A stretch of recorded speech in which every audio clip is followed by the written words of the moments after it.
Okay. All right, welcome everyone. Welcome to our Cointree and Expert Super webinar. Before we do get started, I will give attendees a few more minutes to arrive, and then we will kick things off from there.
Okay.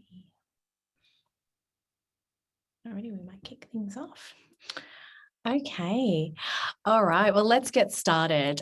So once again, welcome everyone to the Cointree and Expert Super webinar. I am so excited today to be joined by Olivia Long. Welcome, Olivia. Hi, Jess.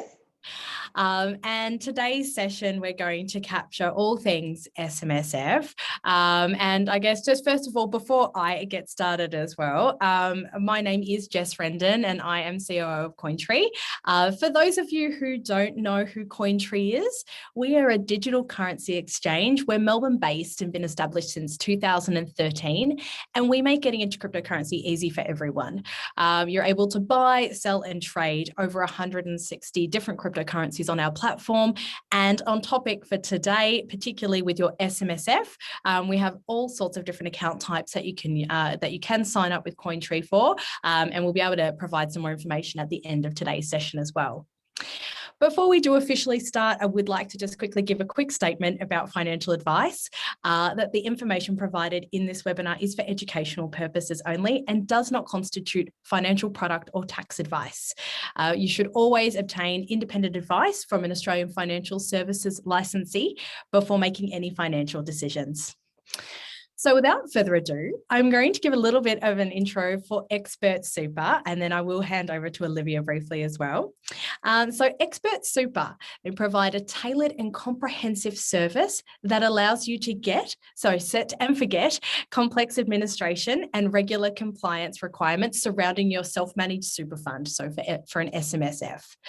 They provide a cost-effective solution, freeing you from the worry of reporting and replacing shoebox of receipts, supplier statements and compliance records, and have an easy to understand dashboard that puts you back in control. So welcome again, Olivia. I'll hand over you to quickly just to give a little bit more information on Expert Super. Fantastic. Well, Expert Super is an SMSF specialist only. Personally, I've been specialising in SMSF for nearly 20 years. I love what I do. I'm passionate about helping people establish a fund and take control of their retirement savings. So I'm really looking forward to talking to people about how to do that today. Fantastic. And Expert Super and Cointree, we have actually partnered together to help trustees access the exciting world of cryptocurrency with confidence and ease. In addition to this webinar today, we're going to work together to remove that complexity of self-managed super cryptocurrency investment. And I do believe as well that Olivia will be able to provide attendees from today with an exclusive offer as well, which we'll touch on at the end. So let's get started, Olivia. I've got a lot of questions that'll come through as well. So just a quick general housekeeping for those who are watching today. We'll do our best to answer questions as they come through on topic. However, we will have a question and answer session at the end also. And Olivia and I will do our best to get to everyone's queries as best as we can.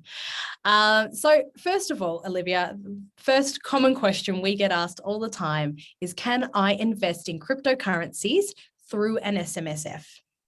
Okay, and the answer to that is absolutely yes. And in fact, SMSFs are particularly attractive because they're the only super vehicle that can invest in certain asset types, such as cryptocurrency, precious metals, direct property. So that's a yes. Fantastic. So then when we do look at investing in cryptocurrencies with an SMSF, how do I invest in crypto with my self-managed super fund? Okay, so we're going to start with the very first step, and that is deciding whether or not an SMSF is actually appropriate to you. So I'd recommend do your research on what it means to set up and run an SMSF, including the time involved to manage it, because my tip would be to look at partnering with an SMSF administrator to help you with this process.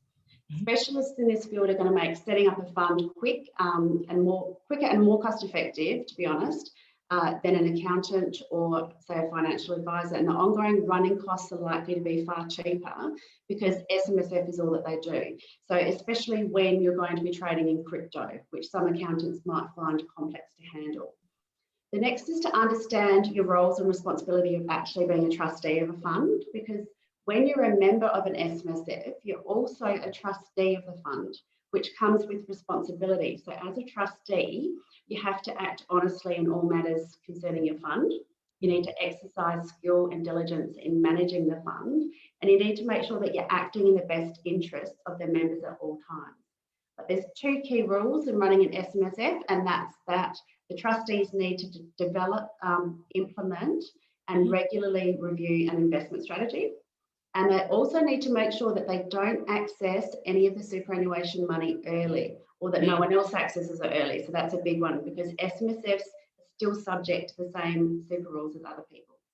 But if you're comfortable with that responsibility, the next question is to ask yourself, are you financially savvy or just savvy in general? Because you can establish an SMSF without needing to know a lot about super, especially if you're partnering with an expert. But you need to be savvy enough to be able to make decisions that are going to have a lasting effect on your retirement savings. But even if that decision is, for example, to appoint an advisor to work with you to help you on that journey. And then the final thing is you need to understand the risks involved, because when you're running an SMSF, you have complete control, but you're also ultimately responsible for everything. So if you can tick those few boxes and you've decided an SMSF is for you, then great. Many people we work with that set them up thoroughly enjoy running them. And it's pretty straightforward. You really just need to see a specialist who'll help you set one up. That process itself should only take a couple of days, and that involves applying for an ABN and a tax file number for the fund, arranging a trust deed and the legal documents and compliance paperwork that's necessary to get the fund started. And then the SMSF needs to have its own bank account. So literally, once the SMSF is established and you've got your own bank account, you simply arrange a rollover from your existing super into the new SMSF. And that's literally a transfer of cash from your old super provider into the new SMSF bank account. Now, once that cash is physically there, you can start investing. So if you're ready to invest and trade cryptocurrency, you'd simply open an account with Cointree in the name of the self-managed super fund. And then you purchase crypto and trade it in exactly the same way as you would personally. Now, the one thing to note, though, is that any crypto that you're going to acquire in the SMSF must be kept entirely separate to any crypto that you hold personally. So, yeah, that's pretty well the process. And you make it all sound so easy as well, which is fantastic, because I think it is sometimes a daunting thought to some people to set one up. But when you've got the right advice and the right support as well, like you would have working with expert super, it's obviously it's so easy to do. I think you've also really touched on a really important point about having the assets separated. And in one of our recent webinars for tax as well, it's really, really important with having a personal account and a self-managed super account with Cointree. We ensure that those assets are kept completely separate, and that the process is obviously setting up an account in the name of, the SMSF as well. And the bank account that you touched on as well, also essential from our side, because we obviously like to make sure that those funds are coming from the right place, which is obviously the bank account in the name of the fund. So really, really important takeaways as well. I guess moving on from that, is there a minimum at all, like a minimum investment that I need to use to make an SMSF? Yeah, look, ASIC would strongly advocate that SMSFs are appropriate for people that have a starting capital balance of 500,000. Now, industry bodies have lobbied that that figure should be a lot closer to 250,000. But the fact is that there's actually no minimum balance required to run a fund. But it would be prudent as a trustee to ensure that the annual running costs, which are usually $2,000 to $3,000, make running your own fund viable. But look, the 100%, the number one reason that people set up self-managed super funds is for control.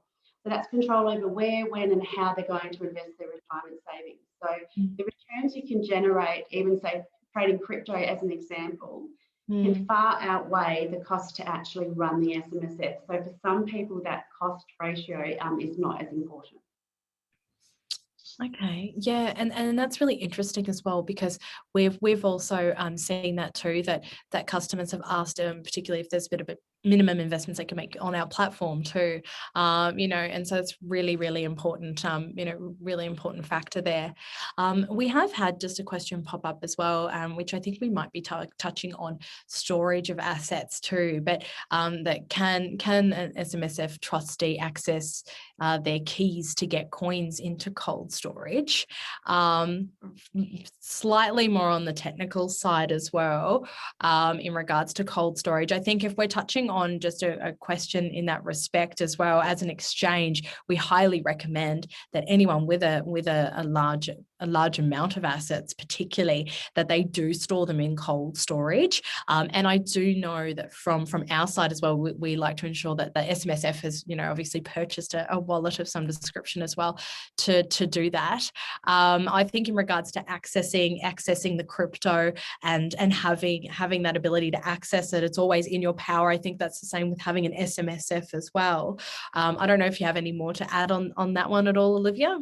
No, I'd say if the trustees aren't accessing the key, then who would be? So yeah, I think it's certainly prudent. Yes, the trustees obviously do have access to that. Moving on, what has the ATO said in regards to investing in cryptocurrencies with a self-managed super fund? Yeah, so look, the ATO is fine with the SMSFs investing in crypto, provided that they do it in a compliant manner. They express concern more so when people decide to invest all of their super in just one asset. It is when they tend to get a bit concerned. But look, it's a legislative requirement that trustees of an SMSF prepare and document the investment strategy for the fund. Now, a specialist will generally provide you with a template of a strategy that you can go through and tick off, or you can seek formal financial advice on this. But the investment strategy needs to specify the financial goals and the overall objectives of the fund. So taking into account each member's risk tolerance, because it's vital that as a trustee of a fund, you don't make potentially reckless decisions that are going to impact on your entire financial future. But look, the 5 key factors that should be considered in an investment strategy include liquidity. So that's the ability of the fund to pay its running costs and any benefits to members, such as pension payments. So this generally means you need to allow sufficient cash in the cash account to cover off on the administration costs and the ATO levy, etc. You need to consider the asset allocation. So you actually have to specify an investment strategy, what percentage of the fund you're going to hold in each asset range. So that could include all asset types, which, as I mentioned before, includes crypto, precious metals, even international investments. It just needs to be documented and specified. Now, the next thing to consider is risk, which is really important when we're talking about crypto, because risk in super is generally impacted by the time you have to retirement. So those nearing retirement, for example, are likely to have a lower level of risk than those that have got 20 or 30 years left to work, that have time to adjust their investment strategy if they need to maximise their super. And then the level of risk that you decide to take will impact on what your desired rate of return is going to be. So setting yourself a benchmark or a target of what you're hoping to achieve in your SMSF each year based on your level of risk. And then the final thing in an investment strategy is insurance. So an SMSF can actually pay for its own insurance but it doesn't have to. But the investment strategy document needs to show that the trustees have considered the members' needs. So if you have a well-documented strategy and you've covered off on those 5 key areas, then you're going to keep the ATO happy. Fantastic. Insurance is actually really interesting too. And I guess just to touch on that just slightly, is that just more so insurance for the actual members of the fund, or? Yes, yeah. So that would be life insurance, Yes. TPD, etc. Yeah, fantastic. Yeah. So how much does it cost to set up an SMSF, so to invest in crypto, but what are the general costs in setting up a self-managed super fund? Okay, so as a general guide, it can cost anywhere from $500 to $1,000 to establish a fund, and potentially the same again if you're establishing a company to act as a corporate trustee. Now, the general running costs including the annual independent audit, anywhere from say $2,000 to $3,000 per annum, which can be shared across a fund. So say you have a husband and wife in the one SMSF, then literally you're making running that SMSF more viable because you're splitting that running cost by 2. But look, my tip here would be that there's one thing that's true in life, and that is if it sounds too good to be true, it is. So I just say be wary of promoters offering free setup and really cheap services, because you're going to get what you pay for. And I think if you're new to SMSF, you're going to need the mentoring, the coaching and the hand-holding that an administrator is going to give you. And the very first question you should ask when you're looking at providers is, can I phone a real person when I have a question? You know, is there somebody that's going to be able to help me? Because as much as you can Google information around SMSF, the rules and regulations are always changing, and you simply can't afford for your fund to become non-compliant. And the only way to do that is to deal with experts. Very, very sound steps there, Olivia. I agree. In our industry, we've seen a lot of things that appear to be too good to be true as well. And being able to pick up the phone and be able to have that conversation and receive those right steps to follow. It's crucial with setting up a self-managed super fund. You know, from our side as well, we've got an account management team who are always available on the phones. So anyone who is watching, they do want to learn a little bit more as well in regards to that side of things too. We feel the same. Be able to pick up the phone and speak to someone is very, very important. In regards to, we've actually just had a live question, and it's quite on point here, that is there a limit of the percentage of your fund that you can invest in when it comes to cryptocurrency? And also, is there a limit, Olivia, on a single digital asset? Okay, so the answer is no. There's no limit on the percentage, other than obviously you would need a small provision for cash. And there's no limit on how much you invest in any single particular asset. But just be wary that the ATO may write to you if you hold more than 90% of your fund in one particular asset type, reminding you about diversification. However, it's just a reminder. As an SMSF trustee, it's entirely your decision. Fantastic. And so then when we're looking at cryptocurrencies as an asset, do they pass the sole purpose test? Okay, so this is really important because an SMSF needs to satisfy the sole purpose test to be eligible for the tax concessions that super funds receive. This means that a fund needs to be maintained for the sole purpose of providing retirement benefits to the members or their dependents if a member dies before retirement. So if you're investing in cryptocurrency and you're conducting your fund in a fully compliant manner, then yes, you'll pass the sole purpose test. Great. We certainly get that question a lot as well with crypto. So can an SMSF borrow to invest in cryptocurrency? A little bit of an interesting one there. Okay, so yes, an SMSF can borrow to invest in crypto, but it would most likely have to be a related party loan, because I really can't see any financial institution loaning against super for such a volatile asset. So personally, I'd be very wary. I think an auditor might find that borrowing to invest in crypto is slightly reckless, And remember, as a key responsibility of a fund trustee is to act prudently in all matters. So would a prudent person borrow and invest in crypto? Probably not. No, probably not. We've actually had a question that's popped up, Olivia, in regards to tax with cryptocurrency investments with self-managed super funds.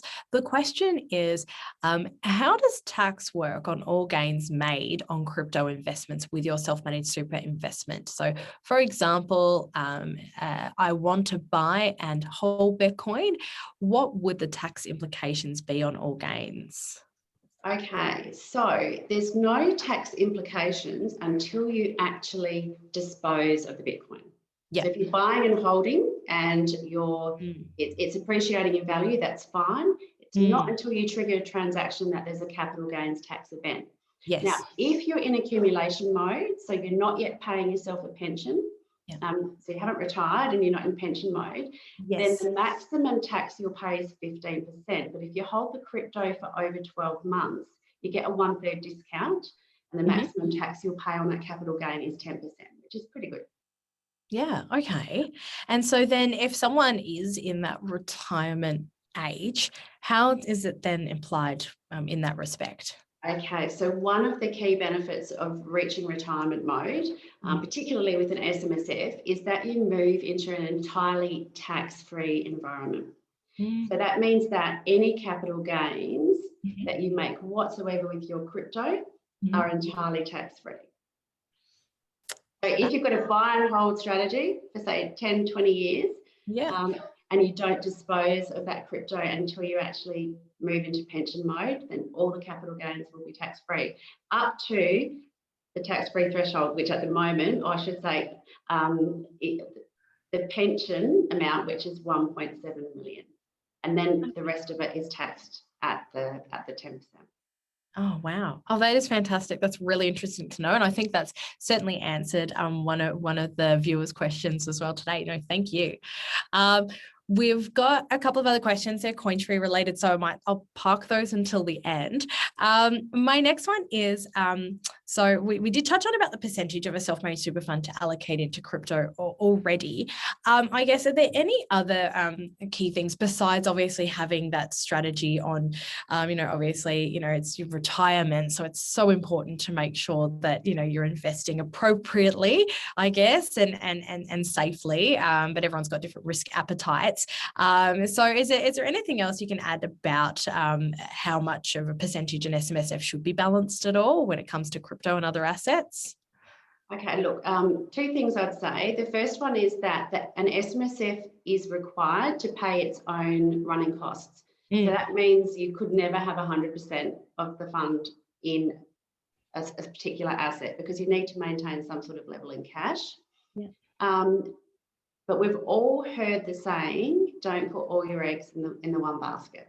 And the same applies to investing in shares, and same goes to crypto. So you could invest almost all of it in crypto, but should you? Potentially not. Crypto might sort of fit in well as part of a diversified self-managed super fund portfolio, but ultimately the decision on how much to invest and where to put it is entirely at the discretion of the trustees. Yeah. Yes, very, very important. And then when we're looking at keeping that personal and self-managed super fund cryptocurrencies kept separate, from our side, the onus is obviously on the exchange and how we set it up. And from your side as well, do you have anything further to add in regards to that importance of keeping those assets separate, and how can you make sure that the personal and self-managed super fund assets are kept separate? Yeah, absolutely, because this is actually the biggest area of non-compliance we see with SMSFs in crypto, because a lot of people get it wrong. Now, the super laws, as I've mentioned, require trustees and members to ensure the fund assets are held separately. So this means a few things. The crypto that's acquired by an SMSF must show that the self-managed fund has clear ownership of the cryptocurrency.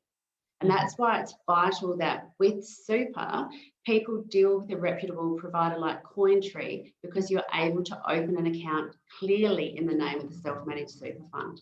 And the documentation for any trades that you make must also clearly have the name of the fund on it.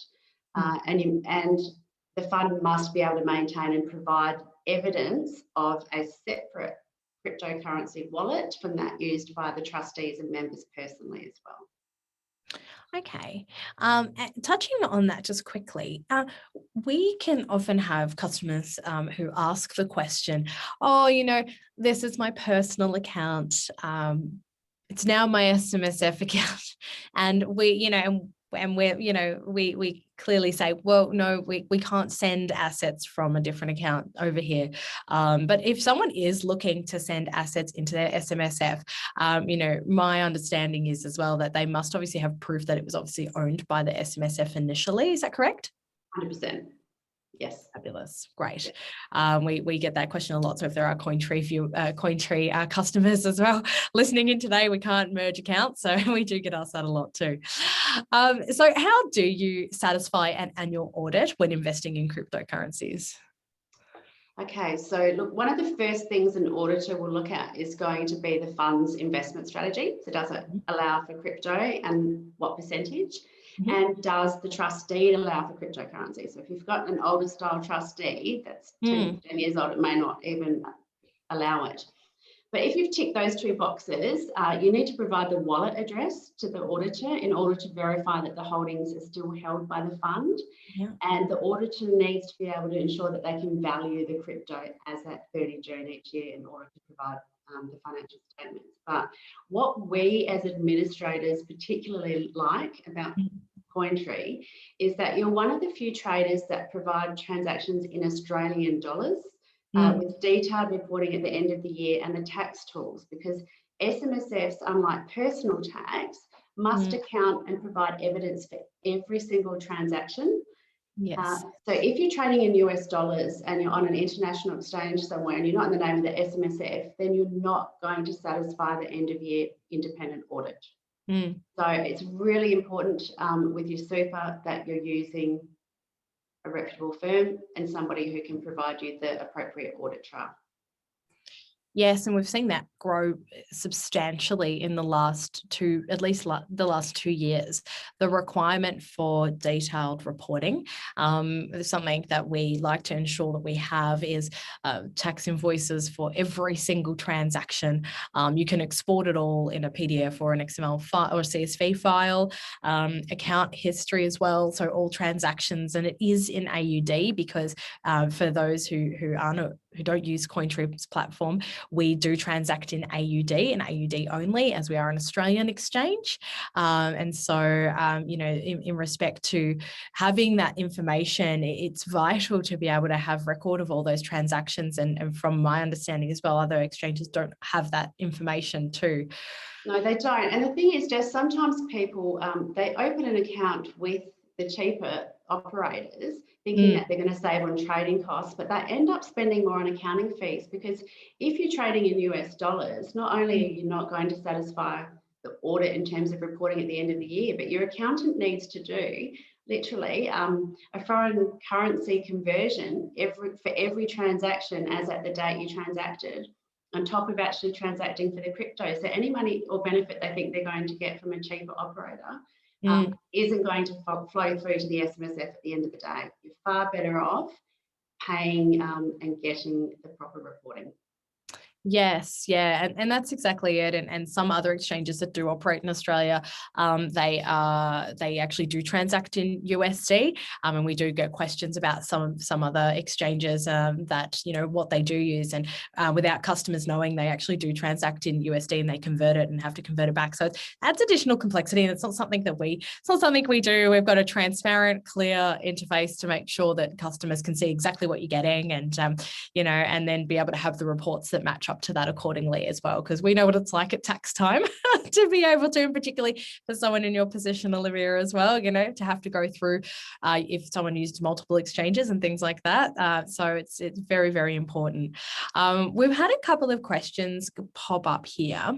I'm just having a look. Okay, and some of them are Cointree related. So we've had another question about an investment strategy, Olivia. So Jace asked, my current investment strategy is to invest 100% of my SMSF in Bitcoin and hold. However, this only represents 20% of my assets. The balance 80% is invested with Australian super. My question is, under this, can I put all my SMSF funds into Bitcoin, and is it compliant? And I think we have already touched on this lightly already. Yeah, so look, the answer is yes, it's compliant. If an auditor was to ask the question, and they may well, if you've got it all in the one Bitcoin, you could simply show them evidence that you've got superannuation elsewhere in Australian super, and they would be satisfied with that. Yeah, great. If we're looking at some, and this question's focused around DeFi platforms, I'm actually just going to change it slightly, so excuse the attendee who has asked this question, but it's something that we've actually had come up recently with some DeFi or different types of tokens that offer interest or some sort of flare drop and all different types of, I guess, sort of additions to the actual token. And we've actually had a question from customers as to if that actual interest as well is obviously applied into the fund. Do you get questions about the different types of cryptocurrency assets and how they're treated? Generally not. To be honest, we don't know. And it's not an area we're going to pretend to be specialists in either. And honestly, I was looking at some ATO documentation this week, and I think them, like us, like you, probably it's evolving quicker than you almost have time to keep up with. So yeah. And I can agree as well. We do get asked that as well. And it's a really tricky question because it is really new, and these tokens and the technology and everything that stands behind it as well. It's such a really, really new space. So no, that's great to know as well. We're actually running really ahead of time, which is fantastic. I've got another question here. And this is from, looks like a Cointree customer saying, can I transfer BTC from my Cointree account to another investment in the name of my SMSF? So, unfortunately, you can't transfer Bitcoin into a super fund. If you wanted to get your Bitcoin, if you wanted to invest in the super environment because you think Bitcoin is going to go up long term, and the super environment is the most tax effective environment there is, then you're actually going to need to sell it personally, realize the capital gain if you've had one, then contribute to super subject to the contribution limits, and then reinvest. That's a great question, Catherine. Thank you for asking that as well. We do get asked that a lot. From my side as well, just a couple of other questions that have come to mind when it comes to, and this is maybe a little more just self-managed super fund related to, when it comes to the audit, is that something that Expert Super also covers from part of your services too? So you conduct that annual audit, and is that a mandatory requirement that you have to have for an SMSF? Yeah, look, absolutely. It's a mandatory requirement, but it's one that you need to have someone that's fully independent. So we actually, because we're the administrator, we have an external auditor who we work with, but we do engage the auditor. We do work with them to make sure we know what they need to satisfy the audit. So we do most of the work for them, to be honest. The fund's complying usually by the time we give it to them. But yeah, that's all included in our service. The trustees don't need to go out and find that themselves. Fabulous, because I know how important it is to have that distinction between it being an independent auditor as well, rather than having some services that say they do offer everything. That's great to know that there is certainly that distinction there as well with Expert Super. I've got one other question here as well, which is just touching on deposit insurance in respect to Cointree as a platform. No, and again, like Olivia's mentioned too, we don't sort of hide behind things either. No, we don't have that deposit insurance for a deposit. We actually have a really secure depositing system, and we operate using the best security practices available in regards to running an exchange. We've been around for quite a long time. So, we'd like to make sure that we actually run through quite a really rigorous process as well in regards to customers even being able to set up an account with us as well, making sure that that there's a level of due diligence for all customers, and particularly for self-managed super funds as well.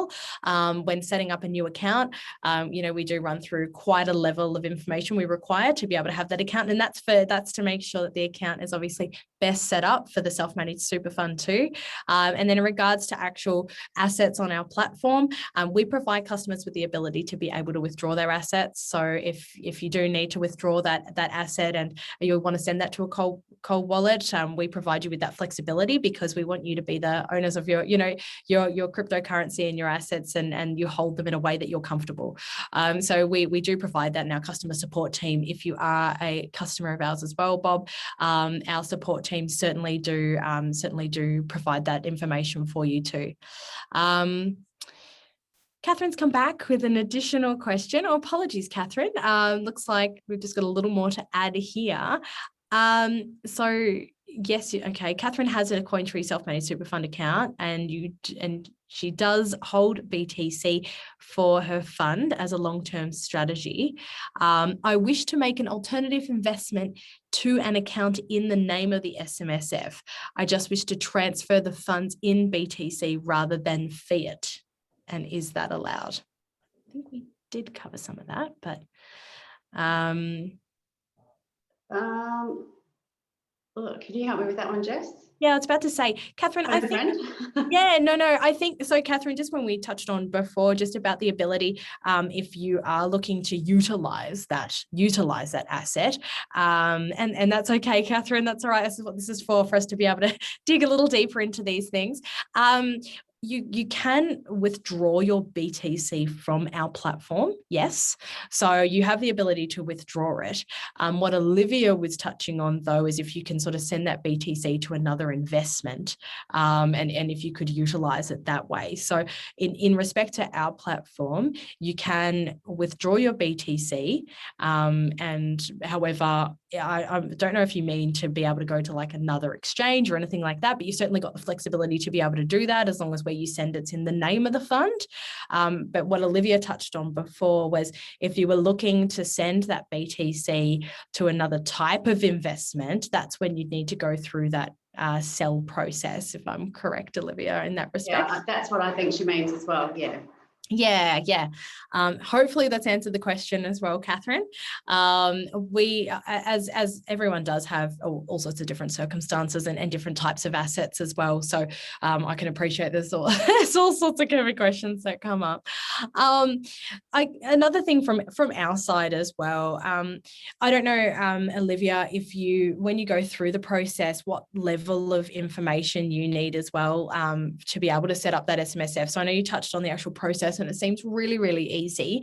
Are there any key, I guess, really essential items that someone needs to have to make sure that they're SMSF? So they've got all the information for you. So at the end of this session as well, if anyone's interested, you'll be able to reach out to Olivia. What are the key things someone needs to have? Okay, so the main thing is to consider your trustee structure. So whether you're going to go with an individual trustee structure or a corporate, where you have a company acting as trustee. Now, if you're a single member, so you're a single person and you're setting up a fund on your own, you must have a corporate trustee. You don't have a choice. So there's that additional cost when you set up the fund to establish the company. And then there's a small annual cost to run that company and make a payment to ASIC. But that's the corporate trustee. The other one is if you're individuals, who are going to be the members in the fund. And if you've got more than two, then they're also going to be trustees of the fund. But the main thing is to make sure really that your personal tax is up to date, because a lot of people are trying to set up funds and they've got tax returns outstanding in the ATO. They're going to link you back and they're going to deny you, or at least postpone your establishment until your affairs are in order. That's really interesting as well about a corporate trustee too, because we obviously see different types of SMSFs on our path as well. Is there a limit to how many trustees can sit under the corporate trustee structure? Well, it's limited to how many people are members in the SMSF. So that's recently been increased from 4 to 6. Okay. You can have up to 6 people in a self-managed super fund. So you might have mum, dad and 4 children. It's very unlikely that you'd have, say, 3 or 4 friends in the one fund, because there's as I said, there's a lot of responsibility with being a trustee. And if one of the trustees knowingly does the wrong thing, or everyone's going to be liable. So you've got to be really particular about what your trustee structure is going to be and who's going to take control of your retirement savings, really. Yes, definitely. That's nearly all of our questions today. Olivia, from your side, do you have anything else that you'd like to add to our viewers today? And I know also you do have a special offer as well, but is there anything else that you'd like to add in today's session? Yeah, look, I suppose in closing, I'd like to say that running your own super fund is pretty well one of the most important things you're going to do. For many people, superannuation is actually their second largest asset after the family home, if not the largest asset that they're going to have in their lifetime. So it's really important that you partner with the right people, and you put the time and effort in to make sure that you're making the most out of your super. When I sit there and say to people, what return are you getting on your current super fund, or what are your costs for your current super? Most people can't even tell me. And so that's how disengaged a lot of people are with their retirement savings, and they've got hundreds of thousands of dollars sitting there. So I'd say get involved, get engaged, but partner with reputable people who do it properly, because you can't afford for your fund to be non-complying. And the problem is with an SMSF, if your fund does become non-complying and it does the wrong thing, then you can lose up to 50% of it as a tax penalty. Oh my goodness. So yeah, you don't want that to happen. No. So anyway, our special offer for clients of Cointree, or for people on the webinar today, is that we will discount our setup fee by 50%.